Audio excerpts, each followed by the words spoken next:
Continuing Amy and my road trip to the southwest U.S., we drove from BLUFF to Boulder, Utah, saw national parks, national monuments, state parks along the way. And on the first of those 2 days, this map shows our route through Blanding to Hanksville. We stopped at the edge of Cedars State Park, which is a wonderful museum on ancestral Puebloan artifacts and history. And most interesting probably is this.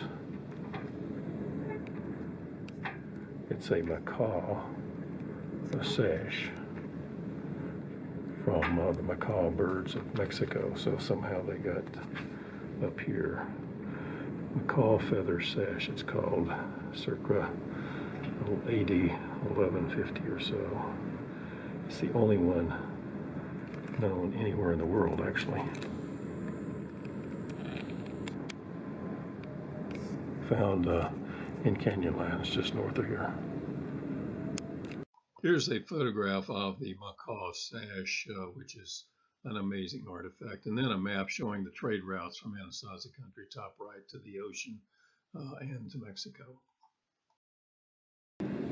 Here's another indication of trade with Mexico. The copper bell.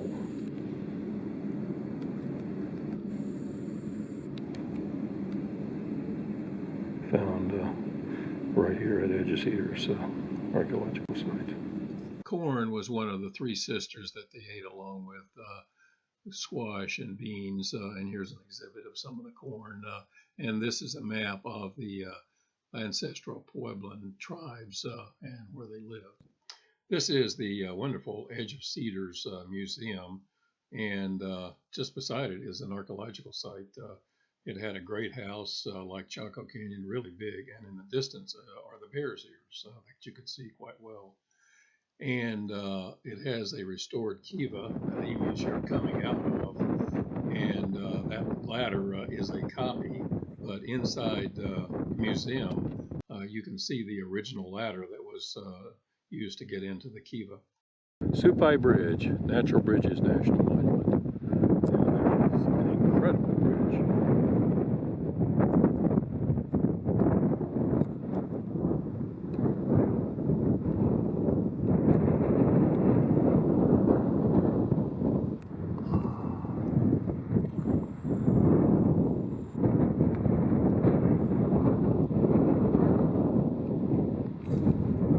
And there are two more on down canyon, White's Canyon.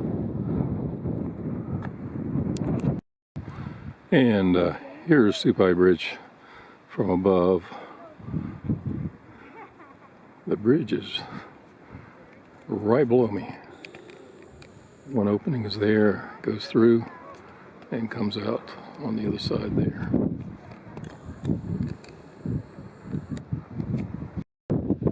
And here's Kachina Bridge.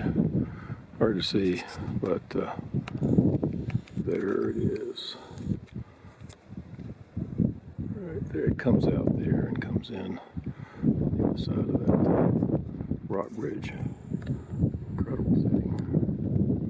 White, deep canyons everywhere.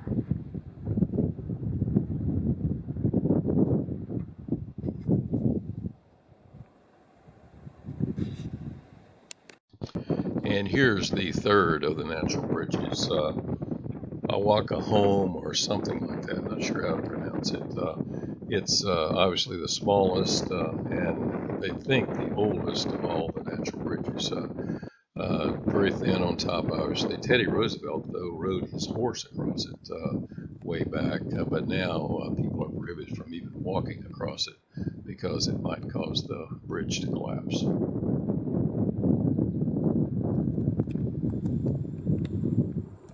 We walk down to the third and the most narrow, obviously, of the bridges. We spent the night in Hanksville, Utah, a really remote town, population around 210, and just not much, but we did find a decent restaurant. And then the next day we drove on to Boulder, Utah, another really remote, even more maybe remote town. We diverted just a bit north of Hanksville first to go to the Goblin Valley State Park. That's in the Henry Mountains there. And surrounding where I'm at are really hundreds and hundreds of acres of either hoodoos or goblins and other names sometimes they call them. These strange, weird rock formations that almost look like Disneyland or something, scattered everywhere. And basically, there's no trails. You just kind of go down in there and wander around wherever you want to. Some are big, some are small, but they are certainly well worth looking at.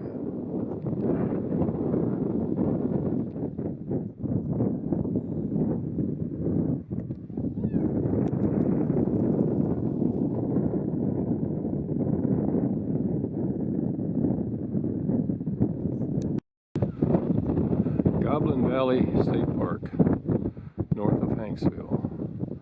A weird landscape, but beautiful.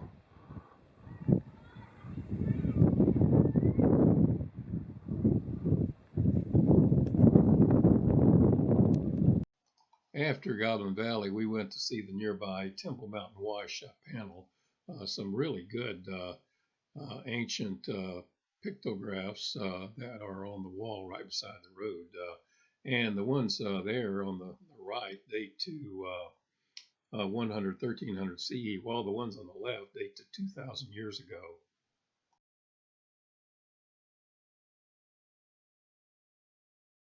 Here's a photograph of the Temple Mountain Wash pictograph panel painted on the wall, and then a couple of photographs of a sandstorm that we got ourselves into afterward. You can see us coming into the sandstorm in this photograph, and then a close-up where the visibility was, I don't know, less than 50 yards. Then we drove on to Capitol Reef National Park, where these big white domes are said to look like the U.S. Capitol. In Fruita, in Capitol Reef National Park, there's a walkway that goes by a cliff, and there's some great rock art carved into the sandstone wall, but the most amazing one is right up there. Amy, notice this.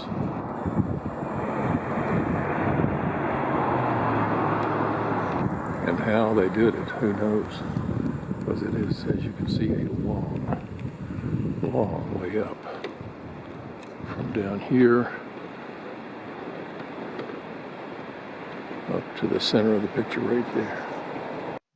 The petroglyphs on the walls were done by the Fremont people who lived here from 300 to 1800 CE or so.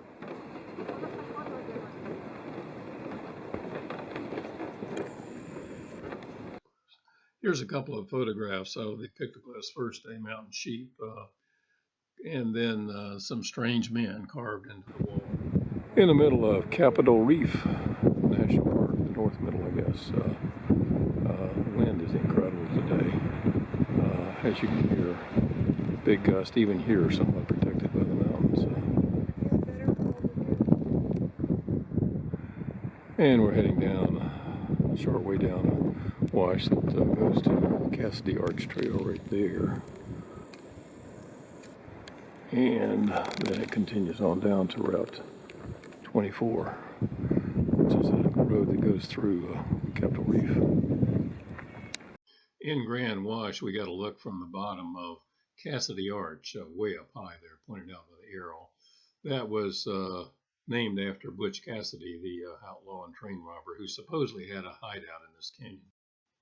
Late in the afternoon, we arrived at Boulder Mountain Lodge, a very popular place, no vacancy. This is the backside of it, which looks out on a wonderful view, a lake, and then in the far distance, the Aquarius Plateau, Boulder Mountain, and birds all around. The yellow-headed blackbird and the red-winged blackbird, and lots of geese and ducks and such.